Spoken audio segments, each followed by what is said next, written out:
ആര്യയെ നായകനാക്കി മുരളി ഗോപി തിരക്കഥയെഴുതി GH കൃഷ്ണകുമാർ സംവിധാനം ചെയ്ത അനന്തൻകാട് എന്ന ചിത്രത്തിന്റെ 6 ദിവസത്തെ world wide box office collection report ഇപ്പോൾ പുറത്തു വന്നിരിക്കുകയാണ്. 6 ദിവസം കൊണ്ട് ചിത്രം വേൾഡ് വൈഡ് 4,29,00,000 രൂപയാണ് നേടിയത്. കേരളത്തിൽ നിന്നും 1,89,00,000 രൂപയും തമിഴ്നാട്ടിൽ നിന്നും 1,50,00,000 രൂപയും കർണാടകത്തിൽ നിന്നും 6,50,000 രൂപയും റെസ്റ്റ് ഓഫ് ഇന്ത്യയിൽ നിന്നും 32,000 രൂപയുമാണ് ചിത്രം 6 ദിവസം കൊണ്ട് വേൾഡ് വൈഡ് നേടിയത്.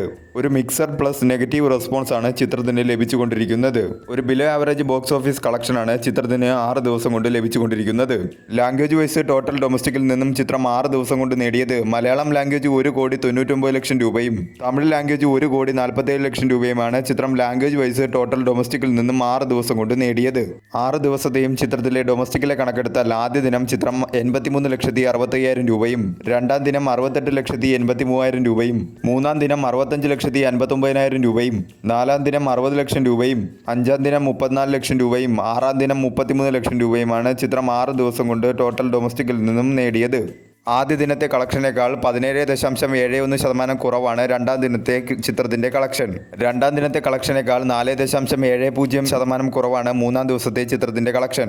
മൂന്നാം ദിവസത്തെ കളക്ഷനേക്കാൾ 8.52% കുറവാണ് നാലാം ദിവസത്തെ ചിത്രത്തിന്റെ കളക്ഷൻ. നാലാം ദിവസത്തെ കളക്ഷനേക്കാൾ 43.33% കുറവാണ് അഞ്ചാം ദിവസത്തെ ചിത്രത്തിന്റെ കളക്ഷൻ. അഞ്ചാം ദിവസത്തെ കളക്ഷനേക്കാൾ 2.94% കുറവാണ് ആറാം ദിവസത്തെ ചിത്രത്തിന്റെ കളക്ഷൻ. കേരളം, തമിഴ്നാട് ഒഴികെ ബാക്കി എല്ലാ സ്ഥലങ്ങളിലും ചിത്രത്തിന് ഒരു ബിലോ ആവറേജിനും താഴെ നിൽക്കുന്ന ഒരു കളക്ഷൻ റിപ്പോർട്ടാണ് ഇപ്പോൾ ലഭിച്ചുകൊണ്ടിരിക്കുന്നത്. കേരളത്തിൽ നിന്നും ചിത്രത്തിന് ഒരു മിക്സർ ആയിട്ടുള്ള റെസ്പോൺസാണ് നേടിയെടുക്കാൻ സാധിച്ചത്. വരും ദിവസങ്ങളിൽ ചിത്രത്തിന് നല്ല രീതിയിലുള്ള ഒരു കളക്ഷൻ കിട്ടിയാൽ മാത്രമേ നല്ല രീതിയിലുള്ളൊരു വിജയം ചിത്രത്തിന് നേടിയെടുക്കാൻ സാധിക്കുകയുള്ളൂ.